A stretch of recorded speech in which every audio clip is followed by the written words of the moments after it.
Millions of men walk around carrying the weight of fatherlessness.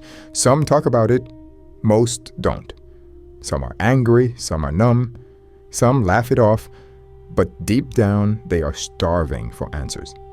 Not sympathy, just clarity, direction, peace. This episode is for the man who is tired of pretending that his father's absence didn't affect him. For the man who knows he is different, but doesn't fully know why. For the man who is trying to lead, to love, to build, to heal, and keeps wondering why it is so hard. This is your story, but more importantly, this is your opportunity to rewrite the ending.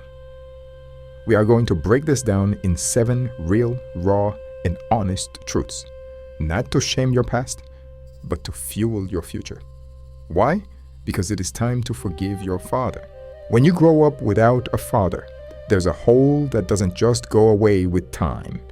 For many of us, that hole gets filled with silence, anger, or confusion. Maybe you felt like something was wrong with you, like you weren't worth sticking around for. That's a deep, cutting belief, and if it settled in when you were very young, it can shape everything from how you see yourself to how you show up in relationships. Growing without a father can make you feel unworthy, like you have to earn love or prove yourself constantly. It can also make you feel angry, not always at your father, sometimes angry at yourself, angry at other men, or angry at the world. You may also feel anxious or depressed. You may not even have the words for it. You just feel off, like something is always missing. And then comes the pressure to bury it. Society says, man up. But you never had the chance to learn from your father how to be a man. People tell you to get over it, but they offer no tools to actually process the absence of your father. So instead, you develop a shell. You keep it together, but underneath, you are carrying years of unspoken weight. Here's the truth. You have a right to your pain. That cross is your burden to carry. But that pain doesn't have to define you. The first step is acknowledging what you didn't get and allowing yourself to grieve it. Today is the day. Not tomorrow, not next week. Today is the day to liberate yourself. Today is the day to forgive your father. A father doesn't just give you a name. He gives you an identity. He models masculinity, how to walk, talk, lead, protect, and provide. Without that, you are left trying to piece together what it means to be a man through trial and error or through social media and peers. Some men go into overdrive, chasing power, dominance, control, thinking that's what manhood is about. Others retreat into passivity, afraid of getting it wrong or becoming like the father who left. When there's no one to show you what balanced and healthy masculinity looks like, confusion is inevitable. You wrestle with questions like, am I enough? Am I too soft? Am I too aggressive? How do I treat a woman? How do I protect without being controlling? You might overcompensate by being tough all the time. Or you might struggle with assertiveness, afraid of being seen as too much. Either way, you're reacting to a blueprint you never received. But here's the secret. Masculinity isn't inherited. It is built. You can construct your own version of manhood, not one based on ego, but on strength rooted in responsibility, self-awareness, and love. Today, you get to define what kind of man you will become. And that, young man, is very powerful. If you ever found yourself wanting to get into fights, skip classes, break rules, or even just feeling like you needed to prove something, you are not alone. Behavior is a language, and for many fatherless boys, that language is loud, rebellious, and misunderstood. It is not about being a bad kid. It's about not having an outlet for your confusion, for your pain, or your rage. When there's no father to correct you or to guide you, you might reject authority because you never had a healthy version of it. You might challenge rules, not because you are reckless, but because structure feels foreign. You might seek validation from gangs, crews, older males, or even social media, because approval from someone else matters. You may have dabbled in risky behavior just to feel alive, to feel seen, to feel like someone is watching, even if it's just your boys hyping you up. But let's be clear, those choices have consequences, and the system is not forgiving. Jails and graves are filled with men who were just trying to express pain no one ever taught them how to handle. So today, I invite you to flip the script. Let your past fuel your discipline, not your destruction. You are not here to repeat cycles. You are here to break them. Fathers provide structure, guidance, and expectations. Without that, you are navigating blind. You might not have anyone pushing you to do your best. So you coast, you drift, you survive instead of thriving. You convince yourself to not try anything constructive because you're scared of failing. But the danger isn't failing. The real danger is when you internalize failure as proof that you are not enough. Here's the truth. Your brain is very powerful. Your gifts are real. And education, whether it's formal or informal, is one of the most powerful weapons in your arsenal. So, find mentors, get help, stay curious. Your circumstances do not define your potential. When it comes to relationships, what you didn't get from your father often shows up in how you show up with others, especially women. You might fear intimacy because deep down, you expect people to leave, or you might cling too tightly, needing constant reassurance, or maybe you pull back emotionally, afraid to show vulnerability. Here's the pattern. You try to love, it feels overwhelming or unfamiliar. You sabotage, things fall apart. You blame her or yourself. You repeat the cycle. What's missing isn't just relationship skills, it's a template. Fathers model how to handle conflict, express emotion, protect without being controlling, and stay present through difficulty. Without your father in your life, it's easy to confuse drama with passion, view vulnerability as weakness, or seek emotional safety through performance. You try to be the perfect guy to avoid rejection. But real love isn't earned by proving your worth. It's built on trust, honesty, and emotional safety. Start by becoming the man you needed. Learn to regulate your emotions. Learn to communicate clearly. Learn to be present. The right woman isn't looking for a flawless man. She is looking for a man who is self-aware. When it comes to your finances, money might not be the root of all evil, but poverty leaves scars. Many fatherless households face economic stress. You might have watched your mother struggle to make ends meet. Maybe you started working early. Maybe you never learned how to budget, save, or build wealth. Without a father modeling financial responsibility, you are more likely to live paycheck to paycheck, to avoid long-term planning, and to associate masculinity with consumption instead of creation. You spend money that you don't have on clothes, cars, and electronic toys, hoping to gain some semblance of status. But here's the game changer. Financial literacy can be learned, and it's one of the most freeing forms of masculinity. The father wound doesn't vanish when you turn 18. It matures with you. You might become a father yourself and wonder how the hell you're going to lead a child when you were never led by your own father. You might find success only to feel empty inside. You might be surrounded by people and still feel unseen. But here's the miracle. Pain doesn't have to become your prison. It can become your power. You get to choose to be the father you never had, to show up with integrity, to build your emotional muscles like you build your body through resistance and repetition. Because believe me when I tell you, your son will force you to be the kind of man that you want him to become. Yes, there's healing to do. Yes, it will take work. But you've already survived the hardest part. The absence, the silence, the confusion. Now it's time to build, piece by piece. If you did not grow up with your father, I need you to hear something. You might be broken, but you are not doomed. And you definitely are not alone. Millions of us have carried that weight, quietly. Some of us fake strength until we collapse inside. This video isn't about blaming the past. It's about understanding it, so you can finally build a future that is yours and not just a reaction to what you didn't get. Now I'm going to walk you through 7 truths that every man who grew up without a father needs to face. 1. When a father is gone, there's a silence that echoes, not just in your home, but in your heart. You might feel like something has always been missing, like you are chasing something, but you don't even know what.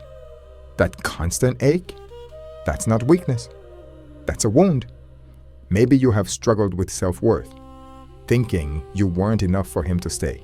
Maybe you carry anger toward the world, toward your father, toward yourself. Or maybe you've just shut it all down because feeling anything feels dangerous. But here's the truth. You have a right to that pain. You don't have to pretend anymore. And no, time doesn't just fix it. But facing it, that's where healing begins. So take a deep breath. You don't need to be perfect. You just need to be honest. 2. Growing up without a father is like trying to build a house with no blueprint. You're trying to figure out what it even means to be a man. You look to rappers, athletes, older boys in the streets. You probably watch your mom hustle and grind and survive. You're surrounded by people, but none of them are showing you how to be you. So what happens?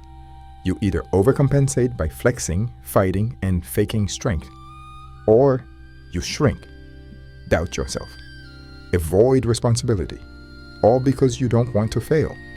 But let me tell you something powerful. Masculinity isn't about uncontrollable aggression. It's not about being cold or dominant. It's about being grounded. It's self-control. It's emotional discipline. It's protecting what matters without losing yourself in the process. 3. If you grew up fighting, rebelling, skipping class, or testing every boundary, it wasn't because you were a bad kid. You were just trying to speak a language that nobody understood. Behavior? That's communication. And when you don't have a safe space to talk, you act out. You might have gotten in trouble with the law. You might have turned to gangs, drugs, or even just clout chasing because it gave you a sense of power, of brotherhood, of presence. But here's what the system won't tell you. You're not criminal by nature. You're wounded by circumstance. And now, as a man, you have a choice to make. Do you keep reacting to pain, or do you channel it? Use your past to sharpen your discipline, not to destroy your future. You're not here to repeat the cycle. You're here to break it. 4. Maybe you hated school. Maybe you coasted through. Maybe no one ever told you why education mattered. Without your father in the house, you probably had to figure out everything on your own. No one helped with homework. No one asked about your goals. No one pushed you, so maybe you stopped pushing yourself. You weren't dumb. You were distracted, discouraged, disconnected. But hear me out. You are capable. You are smart. And your mind is one of your greatest assets. Even if school didn't work out, learning still matters. Self-education, mentorship, books, life experience. Feed your mind like your future depends on it, because it does. 5. One of the areas where fatherlessness often hits the hardest is in relationships. You might find yourself pulling away when things get too real, clinging when you feel insecure, avoiding emotional vulnerability because it just feels unsafe. And here's why. You never had a model. You never saw a man stay, protect, apologize, or hold space for emotion. So now, when someone gets close, you panic, you sabotage, or you overcompensate. But here's the truth. You are capable of loving. You can be trusted. You can build something real. Start by loving yourself enough to do the work. Heal the parts that were ignored. Learn to communicate. Learn to feel without fear. Because the right woman doesn't need perfection. She needs presence, consistency, honesty. And that starts with you. 6. Growing up without your father often means growing up with less money, less resources, less options. You might have seen your mother working 2 jobs. Maybe you started hustling early just to help out. Maybe you never learned how money works, how to build, how to save, or how to invest. So now you're in survival mode, living paycheck to paycheck. You're spending to look successful, when deep down you're drowning. But listen very closely. Financial stability isn't just about numbers. It's about mindset. Nobody taught you? Fine. But now it's your job to learn. Because being a man isn't about what you have. It's about what you can provide and how you handle pressure. You were not meant to stay broke. You were meant to build. 7. This fatherless wound doesn't just fade when you become an adult. It follows you into your career, into your friendships, into how you love and how you lead. But here's the part they don't tell you. You don't have to carry it forever. You can heal. You can grow. You can rise. Some of the strongest men you'll ever meet grew up with nothing and built everything. So if you're listening this far, that means you're ready. Ready to stop blaming. Ready to start building. Ready to show the world what a fatherless man can become. You didn't choose this story, but you do get to choose how it ends. You can lead with love, wisdom, discipline, and strength. So don't run from the pain. Use it. Let it carve out depth in your character. Let it forge purpose in your path. Let it remind you that every day, every choice is a chance to become who you were always meant to be. Your father may have been physically abusive to your mother, and it makes sense that she tried to protect herself by kicking him out. We do not condone any form of violence, and we believe domestic violence should be punished to the maximum extent of the law. However, nobody seems interested in the process through which a father becomes violent. Was he violent before you were conceived? If yes, why did your mother choose to procreate with a violent man? And if he became violent after you were born, what happened in between to make such a dramatic change in behavior? I know the version of the story you've heard from your mother will never provide these answers. But now, as a grown man, you have a responsibility to find out. Now, you will never be a complete man until you know your complete story. With all the emotional growth and self-control you have achieved in recent years, it is time to have a chat with your father. This is not about payback or blames. This is about digging into the other half of your story to find out what the hell has been hidden. And when you manage to gather enough courage to confront your father, be sure to leave behind all feelings and emotions for everyone involved. And stick to the facts. Ask questions such as who, what, when, where, how, and most importantly, why. And for your own sake, listen to the answers. Try to poke holes in them. Ask follow-up questions. Don't take any answer for gospel, but also keep an open mind. This conversation is going to be painful, and it may shatter many of your perceptions and beliefs.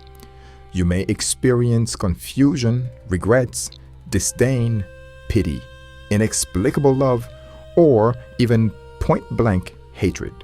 One thing I can guarantee you is that you will walk out of that conversation a more complete man. You may not understand, but at least you will know. When all is said and done, you will find the strength to forgive your father. But maybe, just maybe, by the end of the conversation, you might also realize that all this time, it was your mother who needed forgiving. When we talk about fatherlessness, the spotlight almost always lands on the man who walked away, and in many cases, that man must be held accountable. But if we are serious about the truth, not just popular narratives, we have to swallow a more bitter pill. Mothers do play a role in fatherlessness as well.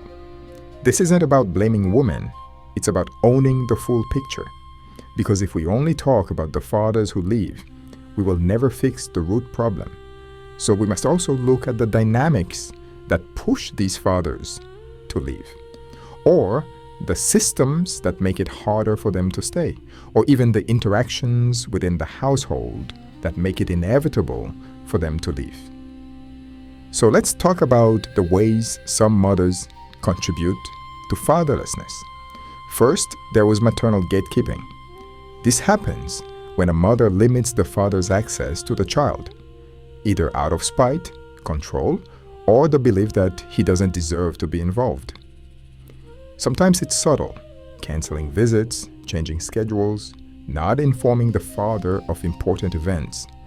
Other times, it's more direct, refusing contact altogether unless he jumps through hoops. Many fathers have come to realize that their child's mother is using the child to punish them. And the sad reality is that these fathers have no recourse.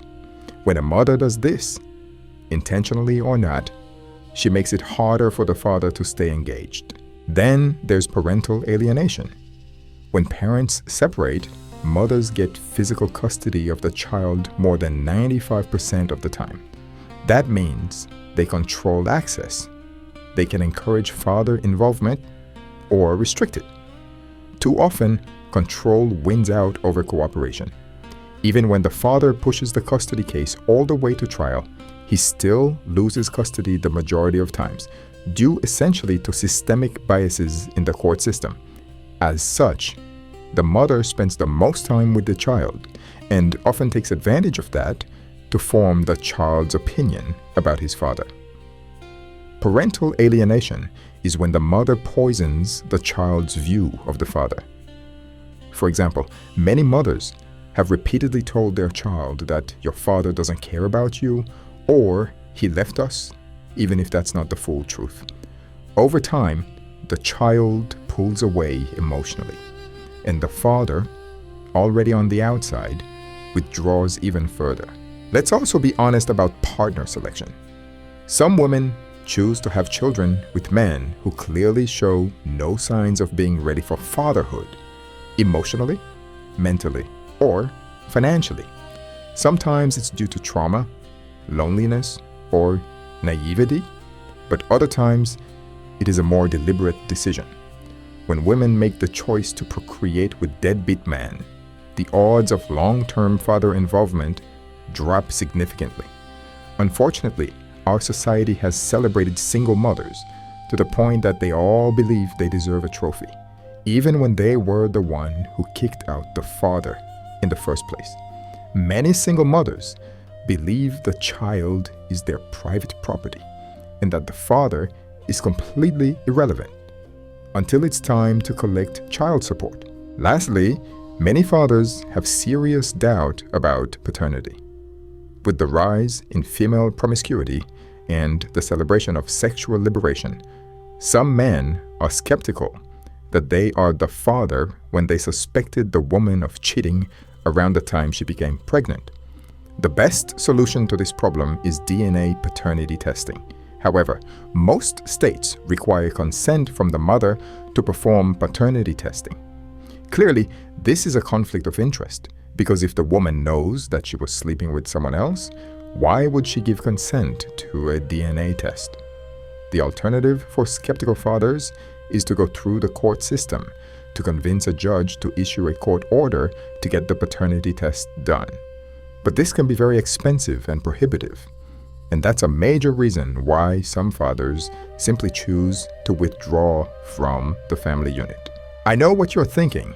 There's no way your mother might have cheated. I get it. 100% of young men just like you believe the same thing. Their mother is too pure, too virtuous to betray the family unit. But a significant portion of these young men are wrong. Society has conditioned all of us to never see any fault in our mothers. But according to DNA paternity testing data, 1 out of every 3 alleged fathers are actually not the biological father. At this point, I'm not sure if you want me to spell out the only logical conclusion, but here it is. Many mothers are not as virtuous as we all came to believe they were. And because of their infidelity, we missed out on the opportunity to know the other half of our true origin, the other half of our personality. The man who gave us life. This doesn't excuse deadbeat fathers. It doesn't erase male irresponsibility. And it certainly doesn't apply to all mothers. But if we want to solve fatherlessness, we have to stop pretending it's a one-sided failure. It is not. It's a shared wound, and it demands shared responsibility. That means mothers must ask themselves, am I supporting or blocking this man's relationship with his child? Am I using my pain as a weapon? Am I willing to co-parent even when I no longer love or trust the father? Because healing fatherlessness isn't just about getting men to show up. It's also about making sure they're allowed to show up. At the end of the day, this is not about your father, and this is not about your mother. This is about you. This channel focuses on decoding masculinity to help you navigate what it means to be a man today. Together, we are creating a community of men who see reality for what it is, not what they are being sold. Please subscribe, like, and turn on the notifications so that the message can reach more men. Also, you can support our work via the link in the description below.